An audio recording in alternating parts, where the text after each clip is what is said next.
오늘 창세기 7장에서 9장 홍수 심판에 대해서 같이 말씀을 나누려고 합니다.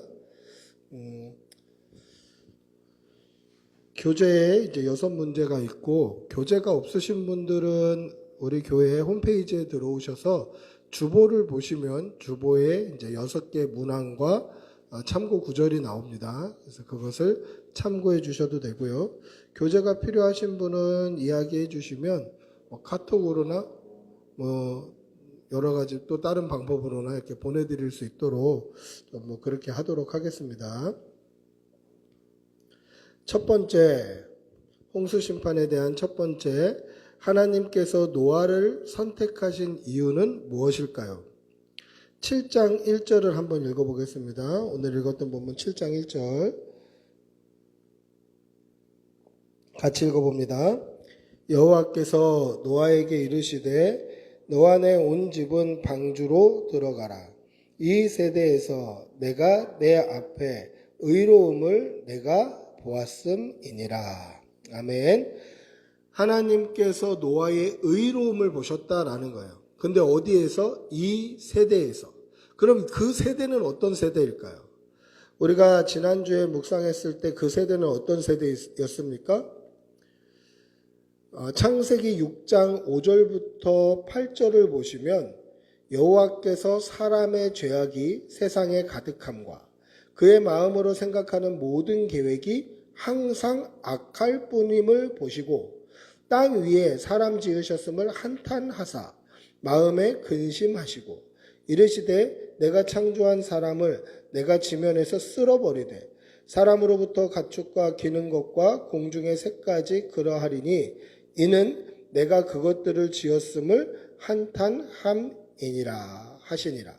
그러나 노아는 여호와께 은혜를 입었더라. 노아가 이 세대에서 의로움을 하나님 앞에 보였던 것은 그 세대가 어떤 세대입니까? 사람의 모든 생각과 마음에 품은 뜻이 항상 악한 시대. 남녀노소를 막론하고 지위고하를 막론하고 누구를 막론하고 사람들의 마음에 품은 생각과 그 뜻이 항상 악했던 시대. 그래서 하나님이 그 세대를 보면 한탄과 근심이 나왔던 시대. 아니 누구 하나 눈둘 곳이 없는 거예요. 누구를 봐도 한탄과 한숨과 근심과 하나님의 마음을 시원하게 하는 사람이 없는 거예요. 어디다 눈을 둘 데가 없는 거예요. 아담의 후손이든지 가인의 후손이든지 다 똑같이 사는 거예요. 지난주에 말씀을 나눴던 것처럼 하나님의 아들들이 사람의 딸들의 아름다움을 보고 자기들 마음대로 아내들을 삼아가지고 다 똑같이 육체가 되어서 뭐가 똥인지 뭐가 된장인지 모르고 그렇게 살아가는 시대. 하나님이 그 세대를 보면 한탄과 근심밖에 나올 것이 없는 그 세대. 그 세대 가운데 노아의 의로움을 보셨다라는 거죠. 6장 8절의 말씀처럼 그러나 노아는 여호와께 은혜를 입었더라. 그 세대가 다 그렇게 악할 뿐인 그 시대에 노아는 그러나의 삶을 살았다. 지난주에도 나누지 않았습니까? 노아의 탁월함이 있었다. 믿음으로 사는 사람이 노아밖에 없었다라는 거예요. 여러분 그럼 그런 생각이 들죠. 아니 진짜 죄를 지은 것도 아니고 사람의 죄악이 세상에 가득해서 그의 마음으로 생각하는 모든 계획이 항상 악할 뿐임을 보시고 하나님이 한탄하시고 근심하셨다. 보세요. 실제로 죄를 지은 게 아니에요. 아직 죄를 짓기 전이죠. 근데 세상이 다 죄악 가운데 살아요. 그래서 사람들이 마음에 품은 이 생각이 항상 악한 거예요. 생각이 악한 거지 실제 삶이 악한 건 아니라는 거죠. 생각만 악한 거예요. 여러분 생각이 악할 뿐임을 보시고 하나님이 근심하시고 탄식하신 거예요. 실제 그들의 삶과 행동이 악했다는 게 아니라 생각과 마음에 품은 뜻이 악했다는 거예요. 근데 그게 하나님의 근심과 한탄이 되는 거예요. 여러분 하나님은 우리의 중심을 보셔요. 그래서 우리가 마음에 무엇을 품고 품고 있느냐에 따라서 하나님의 그 기쁨이 되기도 하고 하나님의 근심과 한탄이 되기도 하더라는 거예요. 아니 하나님 행동으로 옮기지 않지 않았습니까? 하나님 제가 그렇게 실제로 산 건 아니지 않습니까?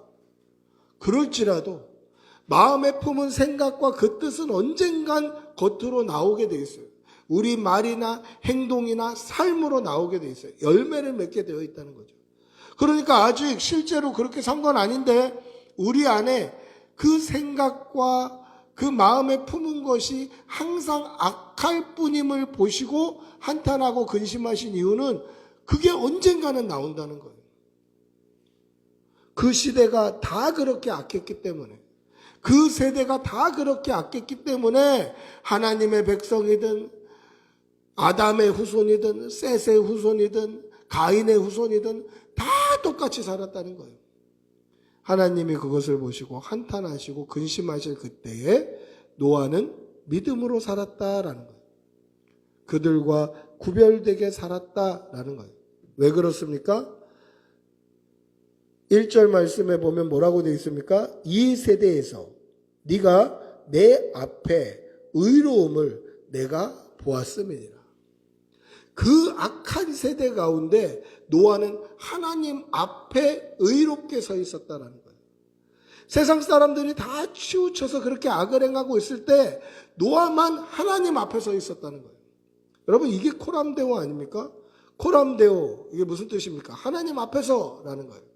코람데오 하나님 앞에서. 우리 신학대학원 잔디밭에 가면 크게 돌 비석으로 써 있어요. 하나님 앞에서 코람데오. 이게 우리 교훈이에요. 하나님 앞에서 코람데오. 이게 하나님의 백성의 삶의 자세가 되어야 된다는 거죠. 모든 사람들이 다 치우쳐서 죄를 지어요. 모든 사람들이 마음에 품은 생각과 그 뜻이 항상 악해요. 근데 하나님의 백성이라는 자들도 세대와 똑같이 사는 거예요. 그 시대 사람들을 거스르지 않고 그 시류에 그대에 밟아추어서 세상 사람들과 똑같이 살아가는 거예요. 이게 과연 성도의 자세인가요? 그렇지 않더라는 거죠. 여러분, 믿는 사람은 시대를 역행해서 살아가는 거예요. 믿는 사람은 사람들이 가는 시류를 거슬러서 사는 거예요. 제가 오늘 이게 USB를 컴퓨터에다 꽂다가 그런 생각이 든 거예요. 이렇게 딱 꽂았는데 안 들어가요. 그럼 뭐 이렇게 보고 이렇게 해야 되는데 그냥 감으로 딱 꽂았는데 안 들어가요. 그럼 우리는 어떻게 생각되죠? 뒤집어서 꽂아보는 거예요. 아니 안 들어가네? 그러면 방향이 잘못됐구나. 빨리 뒤집어서 꽂아보는 거예요. 제가 그걸 꽂으면서 무슨 생각이 들었냐면 아니 USB도 안 들어가면 뒤집어서 꽂아보는데 왜 우리의 삶이 하나님 앞에서 바르지 않음을 발견했는데 그냥 우리의 삶의 방향을 전환하지 않을까? 아니 USB도 꽂다가 안 들어가면 바꿔 끼는데 우리의 삶이 하나님의 말씀과 하나님의 뜻의 역행함을 발견했을 때 왜 우리의 삶을 돌이키지 않을까? 왜 빨리 회개하지 않을까? 왜 빨리 하나님께로 다시 돌이키지 않을까? 왜 그렇습니까? 세상 사람들이 다 그렇게 사니까 그래요. 여러분 세상 사람들이 다 그렇게 산다고 우리도 그렇게 살아도 되는 거 아니에요. 악한 시대라서 불의한 삶이 정당화되는 건 아니에요. 시대가 다 악하고 시대가 사람들이 품은 뜻이 다 악해서 그냥 그리스도인들도 그렇게 살아도 되는 것 아니다라는 거예요. 우리는 믿음으로 살아야 돼요. 삶의 방향이 잘못되어 있다면 세상의 물결이 시류가 시대가 세상의 우선순위가 그렇게 흘러간다 할지라도 우리는 그 시류에서 세상의 물결에서 역행할 수 있어야 돼요. 하나님께로 돌이킬 수 있어야 돼요. 이게 코람데오의 삶. 노아가 하나님 앞에 서 있었던 것 같이 우리도 하나님 앞에 서 있어야 돼요. 세상의 물결 가운데 유행을 따라가고 시류를 따라가고 세상의 기준을 따라가고 세상의 우선순위를 따라가는 게 아니라 그것이 하나님의 말씀과 틀리다면, 하나님의 말씀과 다르다면 언제든지 역행할 수 있어야 돼요. 이게 성도의 삶이다라는 것입니다.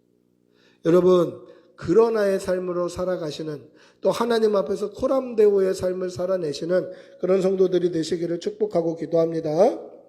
두 번째 질문은, 하나님께서 방주에 들어오게 한 그 짐승과 그 짐승을 들어오게 하신 이유는 무엇일까? 어떤 짐승들을 들어오게 하셨고 그렇게 들어오게 하신 이유는 무엇일까요? 7장 2절 3절 한번 읽어보겠습니다. 2절 3절입니다. 같이 읽습니다.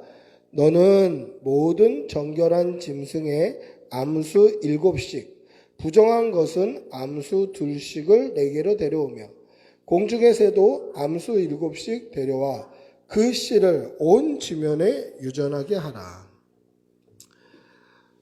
너는 정결한 짐승은 암수 7씩, 부정한 것은 암수 2씩 데려오라. 그 정결한 짐승을 방주에 태우는 것은 이해가 돼요. 그런데 부정한 짐승을 태우는 건 좀 이해가 안 돼요. 왜 부정한 짐승을 태우실까? 여러분, 여기는 부정하다고 표현되어 있습니다만 원어의 뜻은 부정하다라는 표현은 아니에요. 부정하다는 뜻의 원어적 표현이 또 따로 있습니다. 근데 그 표현을 사용하지 않았어요. 부정하다라는 표현을 사용하지 않고 원어적인 의미로 보면 뭐라고 되어 있냐면 정결하지 않은 짐승이라고 되어 있어요. 그러니까 이것을 원어의 의미를 그대로 살려서 번역하면 어떻게 되어 있냐면, 하나님께서 너는 정결한 짐승 암수 7씩, 정결하지 않은 짐승은 암수 2씩 내게로 데려와라, 그렇게 되어 있어요. 정결하고 부정함이 아니라 정결함과 정결하지 않은으로 되어 있어요. 여러분, 이게 무슨 차이가 있을까요? 하나님의 기준이 정결함에 있는 거예요. 하나님의 기준이 정결함에 있기 때문에 너는 정결한 짐승 7씩, 그리고 정결하지 않은 짐승은 2씩 그렇게 데려와라. 정결하지 않으면, 좀 정결하지 않으면 그냥 없애버리면 되는 거 아닙니까? 아니라는 거예요. 정결하지 않은 게 있어야 정결함이 무엇인지 아는 거예요. 죄가 있어야 예수 그리스도의 십자가가 필요하다는 걸 깨닫는 거예요. 선악과를 따먹기 전이었으면 상관이 없죠. 그러나 이미 우리 안에 죄가 있잖아요. 이미 우리 안에 죄가 있잖아요. 그렇기 때문에 이 죄는 어떻게 깨달을 수 있습니까? 정결함 앞에 서보면 깨달아지는 거예요. 하나님의 기준이 정결함이에요. 하나님은 정결함에 집중하고 계시는 거예요. 그래서 부정함이라는 단어가 있음에도 불구하고 정결한 짐승은 암수 7씩, 정결하지 않은 짐승은 암수 2씩 가져와라. 왜? 하나님의 관심이 정결함에 있기 때문에. 하나님의 관심은 정결함이에요. 하나님의 관심은 오늘도 저와 여러분의 정결함에 있다는 것을 꼭 기억하시기를 바랍니다. 여러분, 그 성경적인 근거가 있어요. 이스라엘 백성들이 출애굽을 해서 약속의 땅 가나안으로 들어가려고 요단강을 건너서 첫 번째로 맞은 성이 어디입니까? 여리고성이에요. 여리고성은 하나님의 말씀을 따라 말씀에 순종함으로 함락시킨 성이에요. 하나님께서 7일 동안 하루에 한 바퀴씩, 그리고 마지막 7일째 되는 날은 7바퀴 돌고 하늘을 향해서 외치고 나팔을 불면 그 성이 무너진 거예요. 하나님의 말씀에 순종해서 그 성이 하나님의 그 광대하심, 하나님의 통치를 보여주는 그러한 도구가 된 거예요. 그 다음에 만난 성이 어디입니까? 아이성이죠. 근데 여리고성을 함락시키고 교만해져서 아이성은 한 3,000명만 올라가서 치게 하십시오. 사람의 말을 듣게 돼요. 그래서 3,000명이 올라가서 36명쯤 죽었는데 사람들의 마음이 녹아서 물처럼 변했어요. 1차전에 패배를 한 거예요. 그래서 하나님 앞에 기도하고 2차전을 하나님이 작전을 짜주셔요. 아이성 뒤에 매복을 숨겨놔라. 그리고 이스라엘 백성 전체가 아이성으로 진격해라.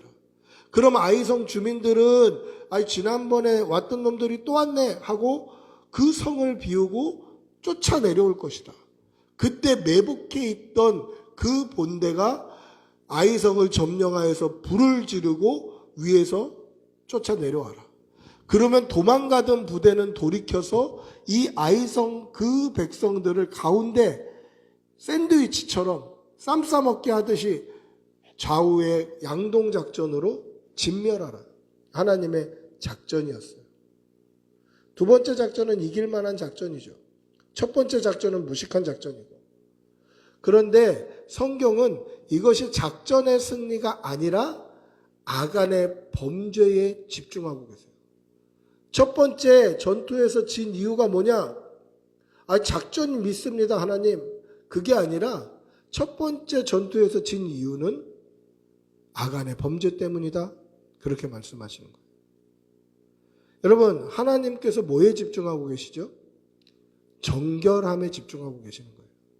첫 번째 전략은 지는 전략이고 두 번째 전략은 이기는 전략입니다. 전략의 승리입니다. 그게 아니라 정결함의 승리라고 말씀하시는 거예요.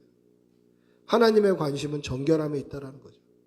저와 여러분을 보실 때도 하나님의 우선순위는 저와 여러분의 정결함이에요.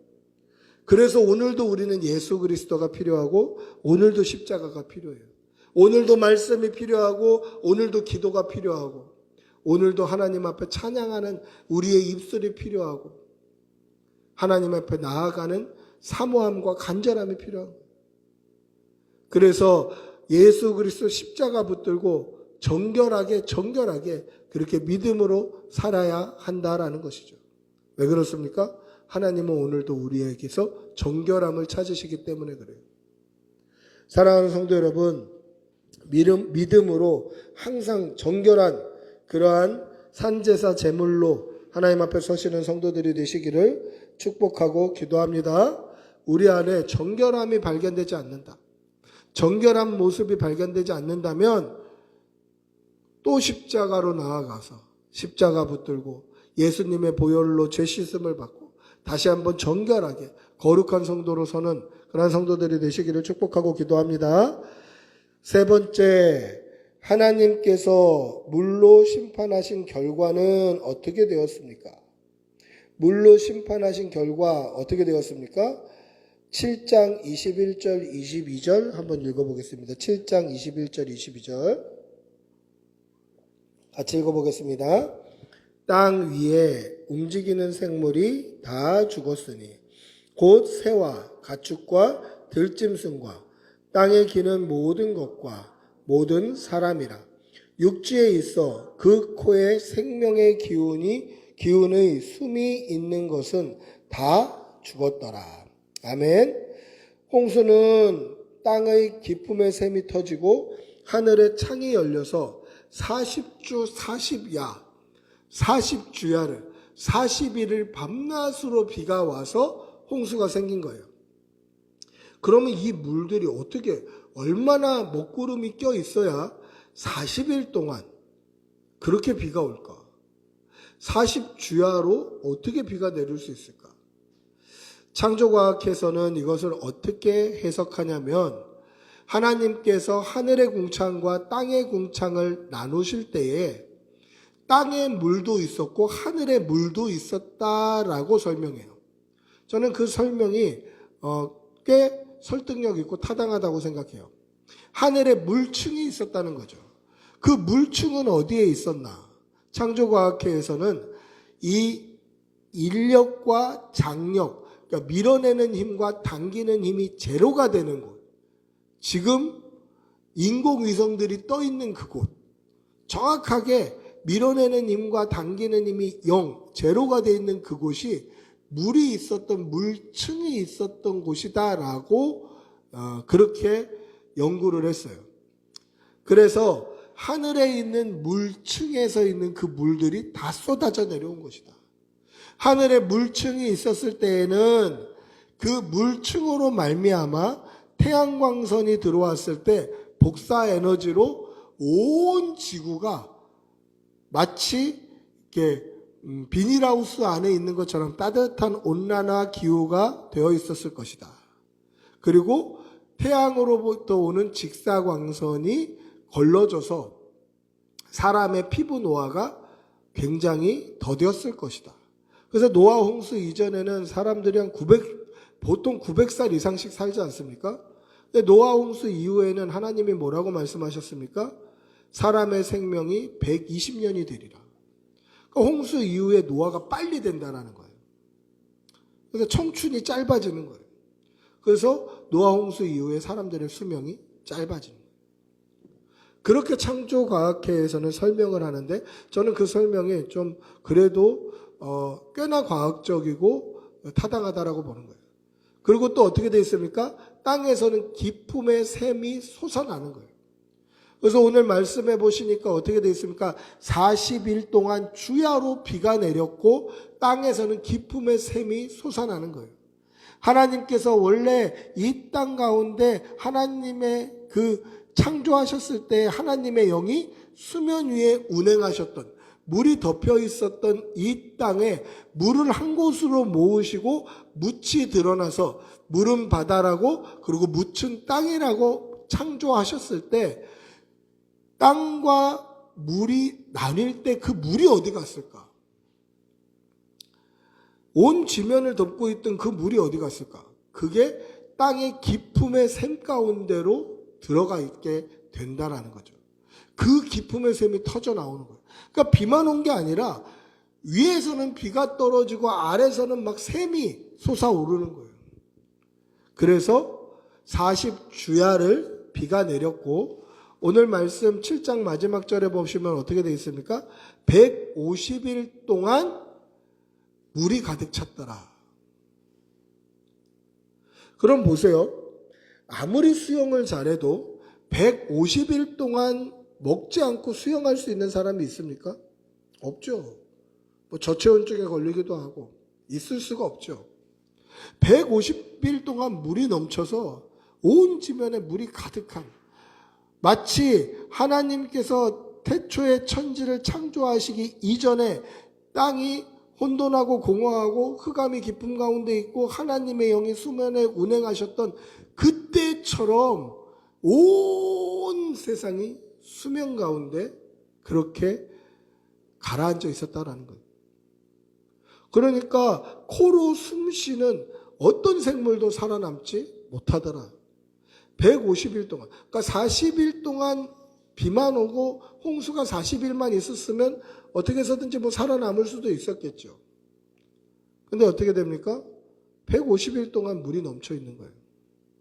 그럼 그 많은 물이 어디로 다 흘러 들어갔을까요? 하나님이 창조하셨을 때처럼 기품의 샘으로 다시 흘러 들어가는 거예요. 그래서 노아가 600세 때에 홍수가 시작이 되었고 홍수가 완전히 끝나서 노아가 방주에서 나온 때는 언제입니까? 601살 되고도 10일이 지났을 때. 그러니까 노아가 방주에 들어갔다가 나온 때는 1년하고도 10일이 지났을 때에 나오는 거예요. 살아남을 수 있는 사람이 있습니까? 오늘 말씀에 뭐라고 되어 있죠? 코에 생명의 기운의 숨이 있는 것은 다 죽었더라. 쉽게 말하면 뭡니까? 코로 숨 쉬는 것은 다 죽었더라. 물고기 말고는 다 죽었더라.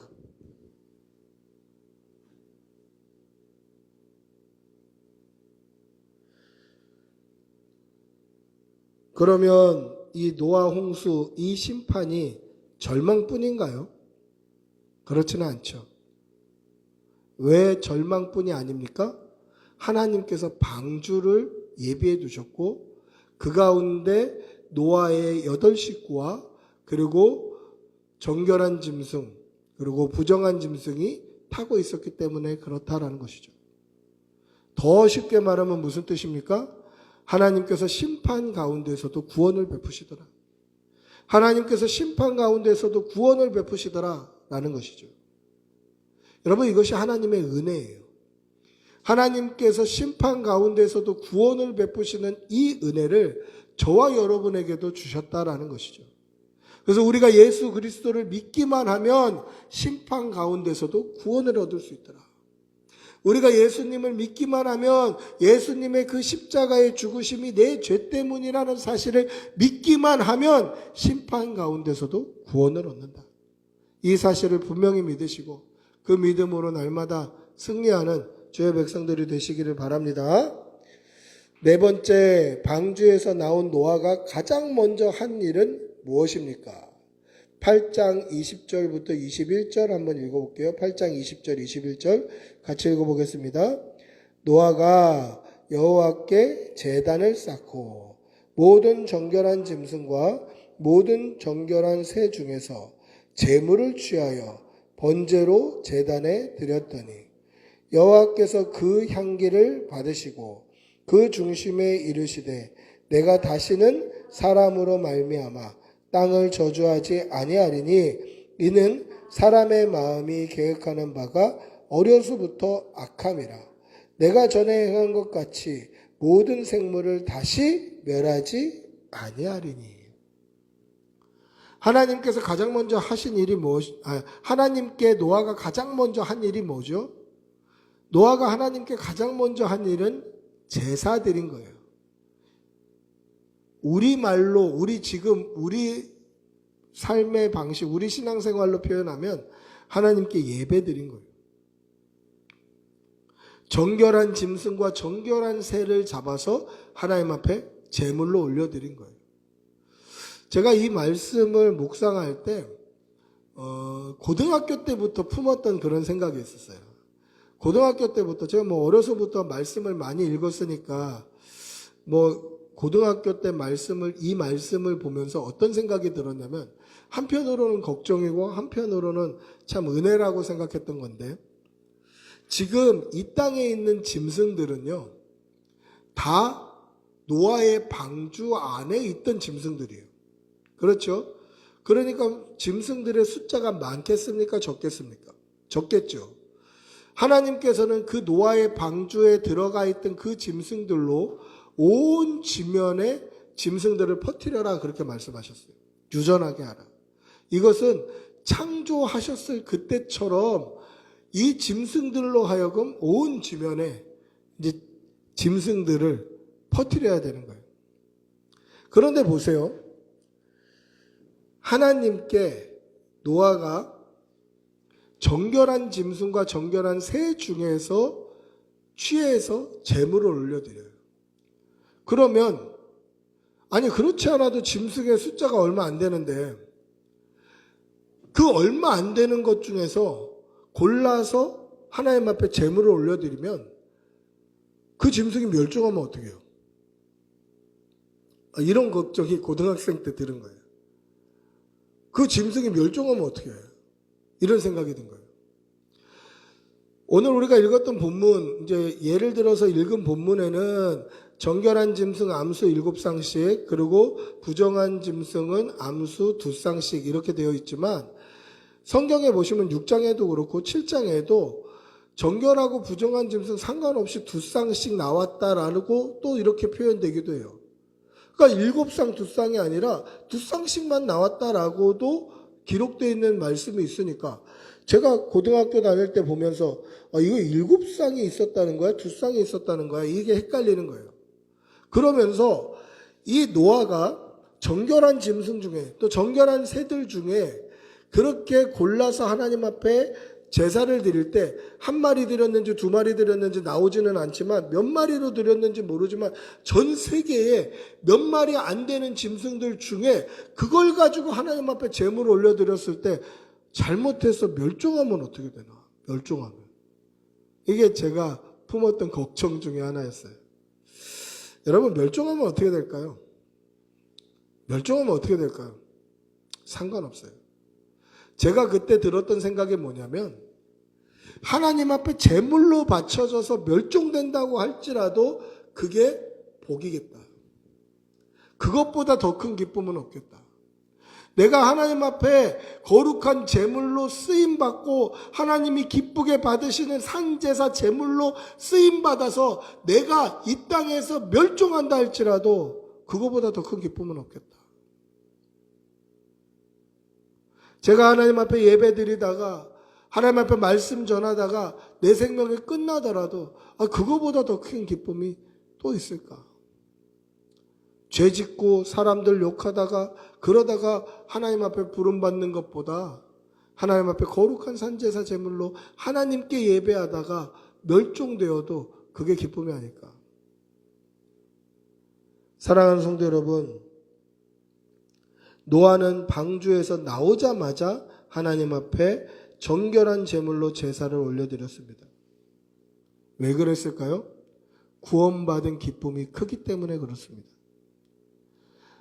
따라서 저와 여러분 역시 하나님 앞에 구원받은 성도라면 예수 그리스도의 십자가로 말미암아 대속의 은혜로 말미암아 구원받은 성도라면 그 믿음이 있다면 하나님 앞에 날마다 정결한 거룩한 산제사 제물로 예배하는 성도들이 되시기를 바랍니다. 그렇게 예배드리다가 내 생명이 끊어지면 그것보다 더 큰 영광이 없다. 그 믿음으로 그렇게 날마다 십자가 붙들고 믿음으로 예배하는 성도들이 되시기를 축복하고 기도합니다. 다섯 번째, 홍수 심판 후에 하나님께서 노아와 세우신 언약은 무엇입니까? 노아와 세우신 언약은 뭡니까? 9장 16절 한번 읽어보겠습니다. 9장 16절 시작. 무지개가 구름 사이에 있으리니 내가 보고 나 하나님과 모든 육체를 가진 땅의 모든 생물 사이에 영원한 언약을 기억하리라. 무지개를 구름 사이에 두신 거예요. 그래서 무지개를 보면 어떤 생각을 하게 됩니까? 하나님이 심판하셨었다 과거에. 그리고 다시는 하나님이 물로 심판하지 아니하신다라는 약속이 보이는 거예요. 무지개를 구름 사이에 둬서 그 무지개는 언제 나타납니까? 비가 오고 나서 날이 쨍하고 거칠 때 무지개가 등장하는 거예요. 여러분, 당시 노아는 어떤 마음이었을까요? 비만 오면 이 비가 언제 끝일까? 40주 40야를 오는 건 아닐까? 혹시 내가 잘못 살아서 오늘 이 비로 내가 심판받는 것은 아닐까? 이런 두려움들이 있었겠죠. 하나님께서 노아의 마음을 위로하시는 거예요.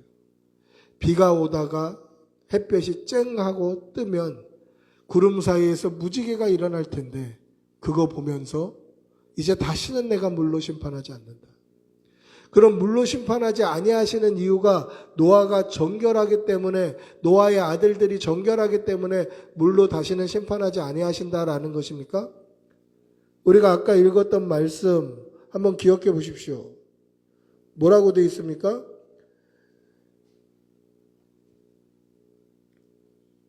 하나님께서 물로 다시 심판하지 아니하시는 이유는 뭡니까?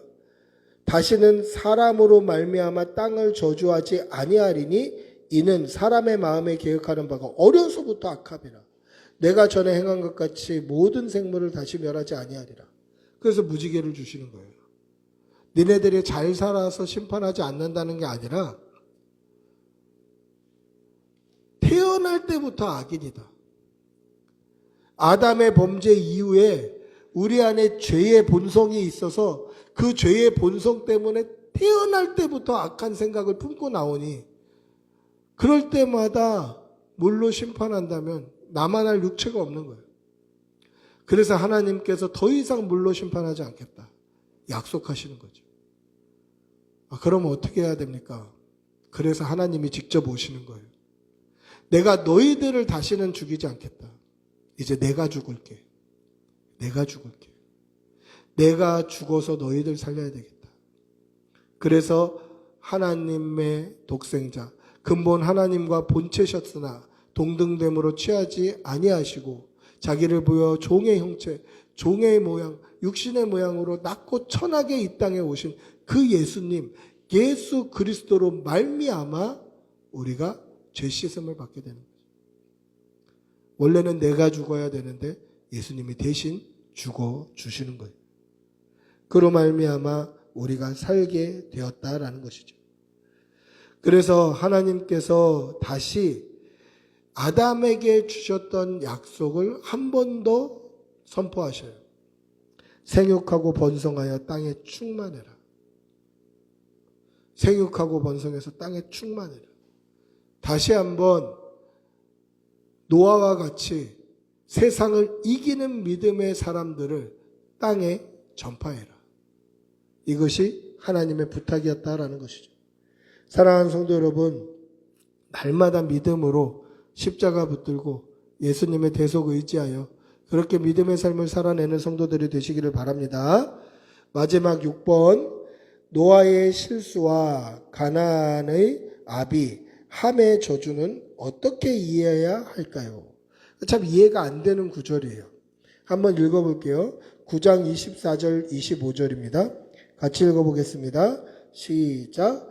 노아가 술이 깨어 그의 작은 아들이 자기에게 행한 일을 알고 이에 이르되 가나안은 저주를 받아 그의 형제의 종들의 종이 되기를 원하노라 하고. 노아가 방주에서 나오자마자 구원받은 기쁨으로 하나님을 예배했습니다. 그러고 나서 가장 먼저 한 일이 농사를 지었어요. 그리고 포도를 심었습니다. 그리고 포도가 익자마자 또 가장 먼저 했던 일이 포도주를 담아서 그걸 먹고 취해서 옷을 홀딱 벗고 자기 텐트, 자기 장막에 누워 자고 있는 걸 둘째 아들 가나안의 아버지 함이 그것을 보고 나와서 형제들에게 이야기를 합니다. 근데 그 형 셈과 동생 야벳은 아버지의 하체를 보지 않으려고 뒤로 들어가서 아버지의 하체를 덮어주고 나와요. 근데 노아가 그것을 알고 둘째 아들 함을 저주하는 말씀이 오늘 우리가 읽은 본문이에요. 술이 깨어 그의 작은 아들이 자기에게 행한 일을 알고, 행한 일은 뭡니까? 하체를 보고 홀딱 벗은 것을 보고 나가서 형들에게 얘기한 거죠. 그것을 알고 뭐라고 얘기합니까? 가나안은 저주를 받아 그의 형제의 종들의 종이 되기를 원하노라. 함이 죄를 지었는데 함의 넷째 아들 가나안이 저주를 받아. 결국 어떻게 됩니까? 가나안에 있는 7 족속이 이 가나안의 자식들의 이름이에요. 그들이 결국 어떻게 됩니까? 이스라엘로 말미암아 심판을 받게 됩니다. 셈과 야벳의 그 후손들, 특별히 셈의 후손들로 말미암아 그들이 심판을 받게 됩니다. 노아가 말한 대로 됐어요. 그럼 의문이 들죠. 아니 뭘 잘못했는데 함이. 자기가 술 마시고 술 취해갖고 홀딱 벗고 자고 있었던 노아가 잘못이지. 얼마나 술이 먹고 싶었으면 농사 지어갖고 술이 이게 포도가 익자마자 술을 담궈서 그거를 먹고 그렇게 홀딱 벗고 자고 있었던 노아가 문제지. 함이 무슨 잘못을 했냐. 이런 생각이 들지 않습니까? 저도 이 본문을 어렸을 때 읽을 때 참 이해가 안 가는 본문이었어요.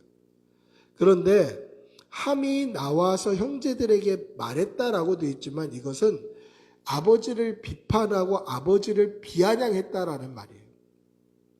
나와서 형들에게 아버지를 놀린 거예요. 비판한 거예요.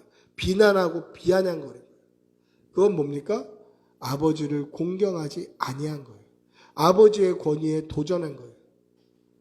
그것이 저주를 받을 이유였다는 거죠. 그럼 노아는 잘했습니까? 노아는 하나님 앞에서 책임지는 거예요.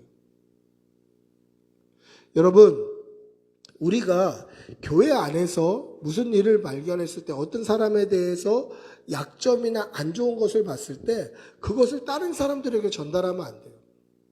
비난하고 비판하는 거 안 돼요. 어떻게 해야 됩니까? 하나님께 맡기는 거, 하나님께. 노아가 만약에 죄가 있다면 하나님이 노아와 다투실 거예요. 그럼 어떻게 해야 됩니까? 우리가 비난하고 비판할 게 아니라 하나님께 기도해야 돼요. 함이 저주를 받은 이유, 가나안이 저주를 받은 이유가 뭡니까? 그 아버지를 공경하지 않았기 때문입니다. 사랑하는 성도 여러분, 때로는 비판하고 비난하고 원망하고 욕하고 싶을 때도 있죠. 그러나 그것은 내가 죄 짓는 거예요. 그럼 어떻게 해야 됩니까? 하나님께 기도하는 거죠.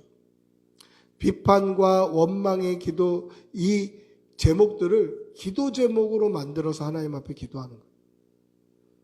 그게 공동체를 세우는 것이고 바른 치리, 하나님으로 말미암는 치리가 이루어지는 은혜의 사건이 된다라는 것이죠.